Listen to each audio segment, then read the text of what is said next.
Today I'm going to be talking about JSON encoding and decoding, and I'm pretty sure that most of you have done some JSON encoding and decoding. So at the beginning of the talk, it's going to be a little bit boring. Just deal with it. We'll get better later. So what we're going to try is we're going to try to decode this JSON message into a struct. So most of you, I guess, have done this. There's some issues that you will find when you're trying to do JSON decoding, and there's some different ways of handling them. One way of decoding, oh, by the way, so in here I say that there's this thing which is a person that has a name, was born in a date, and also has a shirt size, and the shirt size is XS in the JSON package, in the JSON format. But in Go, there's no such thing as Go enums. Instead, what we use integer type. And in this case, our integer is shirt size, and there's 6 values for it. 6. So not available, and then all the sizes. Now, important thing is that those are numbers. Those are from 0 to 6, 5 actually, not really strings. So we're gonna have to handle that thing too. Okay, so the first solution for this is like, okay, I don't know what I'm gonna receive, so I'm just gonna use a map.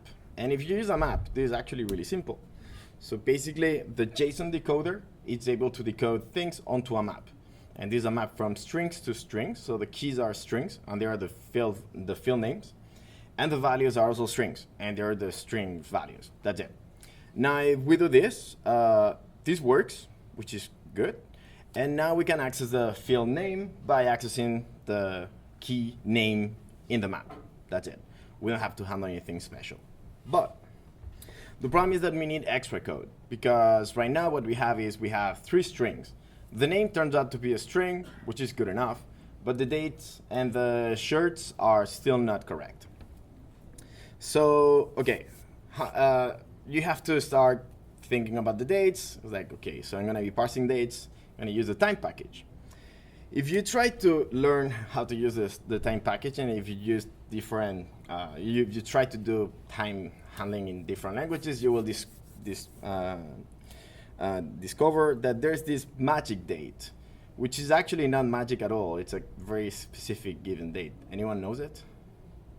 No? Okay, so if we print it, we're gonna see that you can print dates in different formats. So based on this magic date, you can reuse that given date and say, well, that's equivalent to January 2nd, 2006, or which is the American format, or 0201, 2006, which is the same date but in European format, and then 2006, 01, 02, which is the Chinese format apparently, and it's the only one that makes sense. So now, if you think about that magic date, I was curious about it, and it's Monday, January 2nd at 3 p.m., 4 minutes, 5 seconds of Mountain Standard Time, which is a weird thing. And if you reorder it in a way that kind of makes sense, you end up having, 1, 2, 3, 4, 5, 6, 7, which is pretty easy to remember. So if you're able to remember numbers from 1 to 7, you should be able to remember the date. I actually don't. But anyway, so okay, we're using maps, and that's a okay solution, but we can do better than that. But we'll see that in a second, actually, sorry. So now that we know how to parse dates, what we can do here is, okay, we're getting this date, which is 2009, 11, 10. We have to go and ask, what's the month? I didn't think about that, but what's the month here? Well, we're saying that the month is the second line. So the 11 is the month, so it is November 10th. So we're gonna parse the birth date thing that we got. We're gonna parse that as a date using that format, and if everything works correctly, we're good. Okay, so now we're missing the last part, which is the shirt size. And for the shirt size, there's a lot of different ways you could do it. You could do a switch statement and just check the values that you got, or you could use a map. So there's a map just print right there, because why not? This is a completely correct way of doing it. You could also declare that variable outside if you prefer. But in this case, what I'm doing is, well, if you get the string XS, then the value is the value XS. And you do that for all the values. If you get something, if you get a string that was not in that map, then you say, I don't know what you sent, this is not correct. And using this parse shared size, our parsing function using maps ends up being like this. So it fits in a slide, which is good, but I think we can do slightly better than this. Okay, so, and it runs. There you go. So you can see that Gopher was born in 2009, 11, 10 at 0, 0, 0, 0, 0, etc. Cool. So right now we were using maps, and most of the time, if we know what we're decoding, we know the fields that we're going to be receiving, it makes more sense to use structs directly. So let's just use a struct. So since what I'm decoding is has lowercase names, because that's JSON, and in JSON we always use lowercase names. But if you use a lowercase name as a field in a struct, then you're defining a field that is not exported. Therefore, the JSON package won't be able to see it, so it won't work, and you will be confused. So don't do that. Instead, what we're going to do is we're going to adapt that name with field tags. So in this case, we're saying name, it's actually lowercase name in the JSON object. Born is actually birth date, and size is actually shirt size. And now, if we try to run this, it doesn't work. Why? Well, because we're trying to parse the time automatically, and it's cool, except that it uses the format that we don't want to use. So this is not good enough. So what can we do? Well, what we can do is we use an auxiliary struct. And this auxiliary struct has the name, which is a string, as before, but the date the date of birth and the shirt size are also strings for now, and we'll parse them later. Something interesting that I didn't know when I was preparing this talk is that if you pay attention to the name field, I'm not adapting that to be lowercase name because I'm using that only to decode. And the JSON decoder, if it doesn't find the good casing, it will also try lowercase. So it will still work. I didn't know that. It's useful to know. But don't do it in general because when you're encoding, then you could still encode capital N name. Cool. So if we use this struct, now what we can do is we can do decode on that struct rather than the map. And the result that we end up having is something really similar. We don't have a map, we have a struct, but we still have all the fields are strings, so we still have to do the parsing for the date, and we still have to do the parsing for the shirt size. Cool, so can we do better than this? And the rest of the talk is yes, and how.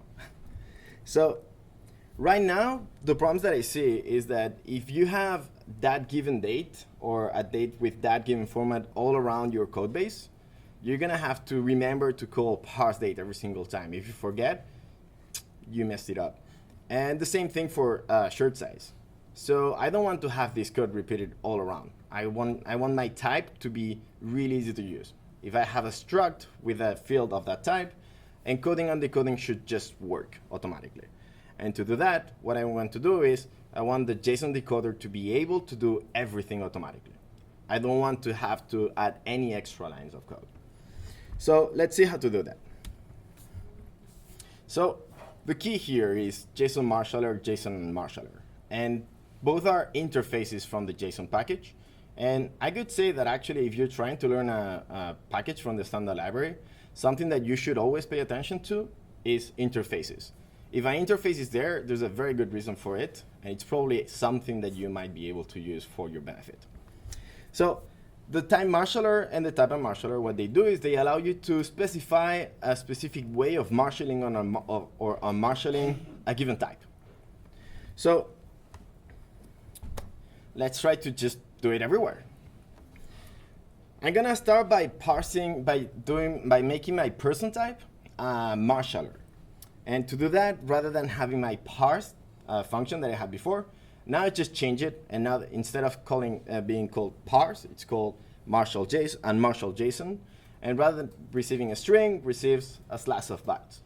So the only thing that changes is that before we were creating a reader from a string with strings.newReader. Now we're creating it from a slice of bytes, so I just replace that with bytes.newReader. That's it. The rest keeps on being exactly the same. And this still works, which is good, but my code is pretty much the same. So this was not a very big improvement. But let's try to do that now with the next step, which is the shirt size. So we had this parse shirt size that given a string, return a shirt size or an error if A was not a correct string. And we can change that to be a method on shirt size. Important, it's actually a method on a pointer receiver because we're going to modify that receiver. The shirt size will be modified at the end of this function. And so everything we have to do is we have to first extract our string from the marshal version. So that slice of bytes contains a string which contains the double quotes at the beginning and at the end. So you could do something very hacky way of doing it. Could be just to remove the first character and the last character and then just assume everything is gonna work. But then if you get a string which is a number, you could just be happy with it, which is just wrong. So if you use JSON and Marshall and you pass a string, everything would just be correctly parsed. And for the rest, pretty much the same. We check that that's indeed shirt size, and at the end, we modify our receiver. So that's when I'm doing the SS equals a got. That's what I got. Cool, so now what I can do is my auxiliary struct, I don't need to use a string there anymore because now my type is an unmarshaller. So the JSON package is able to unmarshal it correctly. So my auxiliary struct now, the size field is not a shirt size. And everything that I have to do to assign it to my person struct is just assign it. Everything just has been handled by the JSON package. And now we're gonna do the same thing with the parse, with the date of birth. What I'm doing here is I'm defining a new type because what I would like to do is modify the Marshall JSON function that is already defined on time, which means that I would like to do, what's the name? Monkey patching, which in Go, luckily, you cannot do. So instead what I do is I define a new type that I call date. Why? Because there's no actual hour, so I say that's a date. And what I'm having inside is just time without a name, which is struct embedding, meaning that all the methods of time are now exported onto date. So if some part of my code was doing date.format, that could still work. And I add my own Marshall JSON function method to that type. And pretty much everything that I did before is exactly the same. We extract a string, we parse that string using our specific date format, and then we just assign it to our receiver. That's it. Cool, so now I can modify, again, my auxiliary struct and say, okay, my born field is a date, and everything just works, which is pretty cool. So now if you pay attention to this code, turns out that this code is pretty useless because basically what I'm doing is I'm decoding a struct that looks pretty much like a person and then assigning every single field one after the other. So can we do better than this? Yes, we can just modify our person. So the date, the birth date is now a date type. And now all of that code, we can just remove it. So if we do that, removing that whole thing, we can still call decode on our person, and every single field will be decoded with the corresponding Marshall JSON that we just defined. So this will still just work. And I also added a string method, so date is a stringer, and it prints the way I want it. So now it makes more sense when I print it. Cool, so was this better? Well, it's shorter slightly, but not much. It's 6 lines less of code, which is nothing. But the important thing is that these 6 lines, because I'm using every single type only once. If you were using that every single type multiple times on your code base, this could actually be a good improvement. But the most important part is the fact that now we're using that shirt size type is really difficult to get wrong. If you just define that type, it will just work. That's it. You don't need to remember anything else. It's also more maintainable because basically if you have to change something, everything is encapsulated into that single type. Cool. So there's also some other ideas that while I was preparing this talk, I thought were interesting about how to use encoding and decoding of JSON. And one of them is Roman numerals. Now, why could I care about Roman numerals? Well, why not? And there's actually two reasons. One is movies, and the second one is the Super Bowl. So for the movies, we actually use very often, if you pay attention to what's the year that a movie was recorded, you will always see it in Roman numerals. I tried to find why, and it turns out it's because that way people don't understand what year it was, and they're happier that way somehow. But anyway, you could imagine that you want to have this type, which is my type movie. It has a title and the year it was created, and I want to make sure that that year is always encoded and decoded as Roman numerals.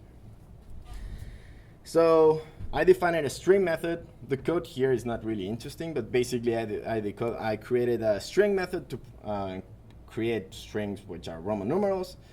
Use that from my marshaller, and then also define my marshal JSON. That's pretty much it. Now the cool part of this is that now I can have my application doesn't need to care about Roman numerals at all, or how they look, or how to encode them. Everything we're using in our application, it's just integers. But when you're encoding that, everything will just be encoded correctly to Roman numerals. And also when we're decoding JSON, it will just work correctly. So in this case, we're printing ET, that was in 1982, the Matrix in 1999, and Casablanca in 1942. If I had to think on how to write those numeral numbers, I don't know, I'm pretty bad at it. But the harder part is when and what year was Alien recorded. So if you're able to read this number, you will know that it's in 1979. There you go. That's what Wikipedia says. It's an old movie.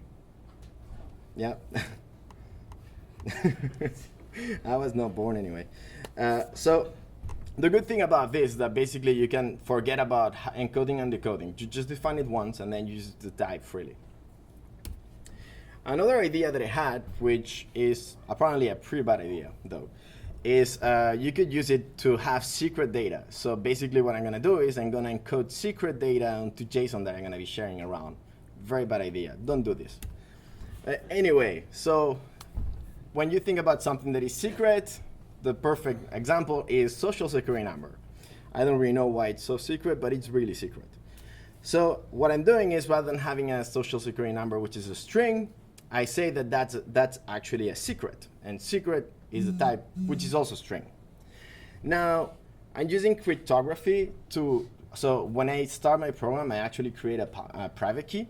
And before encoding anything, when encoding JSON, I'm using the public key corresponding to the key, to the private key, to encode it. So rather than getting a social security number, you will get something that has been encoded. So that string encoded, so crypted, and then encoded base 64, and then marshaled to look like something that JSON expects. And then we have the other way around, so we unmarshal the string, we decode the base 64, we encrypt it using the private key, and we should be able to get the same value back. And if you run that, you could be able to see that when we encode the string, when we encode the object, my name appears, but my social security number doesn't appear. Instead, there's this long blob of data that I hope no one can understand. And then when we decode, since we are decoding it using the same key, we get back the same value again. So again, these are just some ideas on how to use encoding and decoding of JSON and how to actually, it can help implement policies in your code, basically. It's like, I don't want this code to ever be sent anywhere. You could just maybe just have a marshaller that encodes the empty string. That way you're sure you will never encode it in JSON. But most of the time, when we're doing JSON encoding and decoding, it's really boring. It's like the shirt size, what you're doing is you have a constant, which is an integer, and actually you want to encode the string corresponding to the name, not the integer value of it. So I want to print an A rather than a 0, or XS rather than 1. And if you're doing this, turns out that it's really boring, and I really hate when you're writing boring code. So instead, what I thought is, oh, I'm gonna just generate it. And there's also Go Generate. So Go Generate is a very useful tool that basically allows you to add a previous step to the Go build process. So first you're gonna do Go Generate, that's gonna generate extra code, then Go Build, and finally, well, Go Install or whatever you want to do. The important thing is that Go Generate is something that package authors do. So basically, it's something that if you're creating some code base, it's useful for you. But then you should not expect people to do Go Generate after they do Go Get. Your code base should have all the generated code. And there's more information in a blog post that we published. Okay, so in that blog post, there's this example which is called stringer. It's a small command that given I want to call this enum, but it's not correct, but I'm gonna call it enum. It's basically a constant suite of constant values of an integer type. Gonna call that enum. So we have this enum here, which is pill, and when you execute stringer command on it, it will generate string method. So when you print the string for placebo, prints placebo, the string placebo, rather than a 0. So what I did was just copy paste this code and change it a little bit so it will do what I wanted to do. So what I end up having is something which is around 200 lines of code, and what it does is basically there's 2 steps. The first one is parsing and analyzing, and to do that I'm using the Go standard library. So there's the Go directory that contains a bunch of things that are really useful when you're parsing code, and then also Go types and Go exact. Because when you're doing Go types is actually, oh, I think that the example might be, the example is not here. Anyway, sometimes the definition of a constant depends on a different identifier, and just parsing is not enough. You want to know what's the type of that identifier. So that's why you need Go types in here. And finally, rather than generating it using thumped and just printing lines of code, what I decided to do is use a text template. So text template is it's pretty much like HTML template, but there's no escaping involved. Okay, so I'm gonna do a little demo. Let's see if we can see it. Oh, come on. There you go. Okay. So what I have here is my type shirt size. Oh, wow, that's really dark. Well, I have the same code as before, basically. And what I have is my shirt size, all the values, and then I encode a struct that has a shirt size and a weekday. The weekdays, we'll see that in a minute. But if I print shirt size right now, if I do Go Build, and I run this example, it prints size is 3, and day is 4, which is not really what I wanted. Now if I run JSON enums of type shirt size, and I do Go Build, and I run it again, now you will see that size is M. So basically what this did was, actually I'm gonna show it here. Created this code here that contains the Marshall JSON for shirt size. There's some special thing about handling stringer that we'll see in a minute.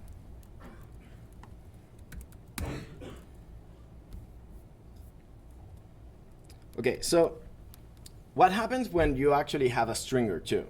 Meaning that, for instance, with Roman numerals, if I have a stringer value, I want to use that stringer method. I want to use that stringer method to encode my JSON. So what you have to do, there's two options. One is checking at parsing time if the type that you're generating, the type that you're handling, is a stringer or not. If it is, then use that. Otherwise, just use the default value, the default method that I showed before. The other way is generating code that checks every single time. So the code that generates actually checks if there's a string method or not. I decided to go with the second one just because that way, if you actually add a string method later, or you remove it, your code still works. You don't have to regenerate your code. And that's why in this code, you can see that at the beginning, I check if R is a stringer. If R is a stringer, then marshal the result of calling string on it. Otherwise, check on the map.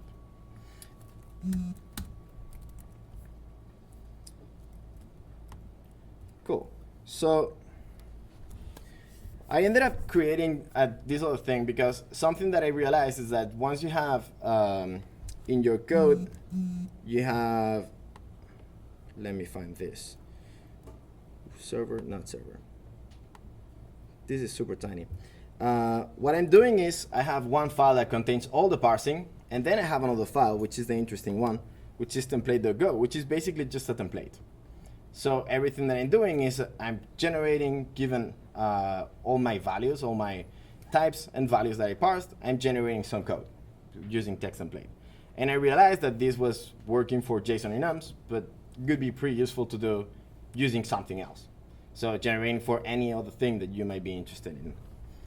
So what I did was a web application that I will show you how it looks. It looks pretty ugly.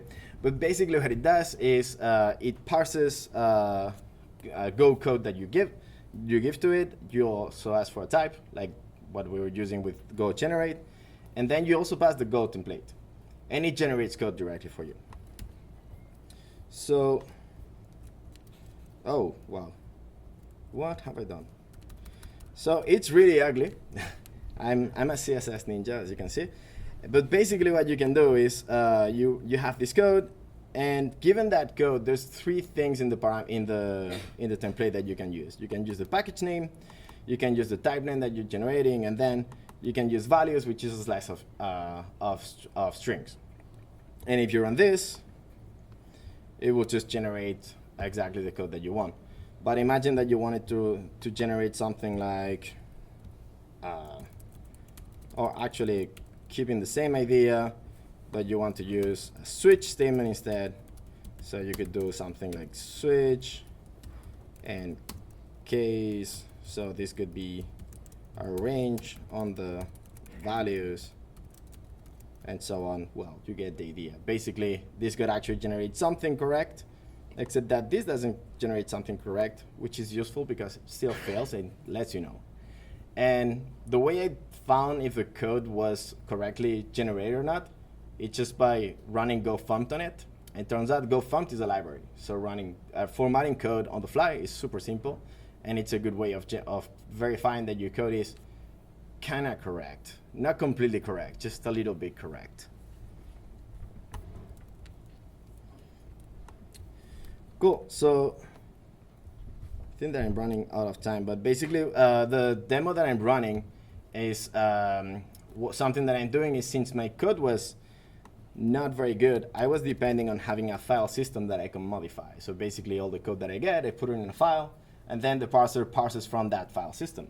Now the problem is that if you're trying to run that on App Engine, there's no such thing as file system. You cannot use the file system. So if you try to do that on App Engine and you run it, it will say, no, you cannot create a directory, which is a pity. So what I did was, let me show you the code. So basically my server had this app.yaml, and this is the one that I had, and this is not correct. This doesn't work because I'm trying to create a directory. So what I did was migrate this to Google Managed VMs.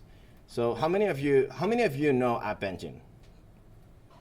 Okay, how many of you know, yeah, how many of you know Google Managed VMs? Okay, it's pretty much the same amount of people. Basically, Google App Engine has a lot of limitations on what you can do. One of those limitations is you cannot play with the file system. So, and those limitations are completely removed with managed VMs. And to migrate something that works on App Engine to something that works on managed VMs, this is everything you need to do. VM equals true, and that's it. And now everything just works. So that's the version that runs on vm.json-enums. It's exactly the same code base, everything exactly the same, except for that like little thing on the VM equals true, and now it works. Cool, so in conclusion, during this talk, something that I learned while preparing this talk is that code generation is actually fun. I had a lot of fun writing this code, and especially it makes the rest of your work more fun, because basically rather than having to generate those Marshall JSON and a Marshall JSON for every single enum type that you're declaring, now you just add the go generate comment on top, and that's it. Everything will just work. And using text template makes it pretty powerful, because then adapting it is really easy. And by the way, I invite you, if you have some ideas on something else that you could generate with this, the code is on GitHub, so just fork it and have fun with it. Changing it is really simple. Just change the template.go file and see what happens. And finally, integrating with Go Generate. I actually didn't show that, but the only thing that I need to integrate with Go Generate is this comment here. Go generate JSON enums of the type. That's everything I need to do. So now if I run Go Generate, all of those comments will be parsed and the corresponding tools will be run. Also, two interesting things. If you don't have that blank line there, then you're commenting the type, so you'll see the Go Generate in your documentation. Ugly, don't do that. And second, if you add a space here, which I did, it doesn't work, so don't do that either. Cool, so that's all. Thank you.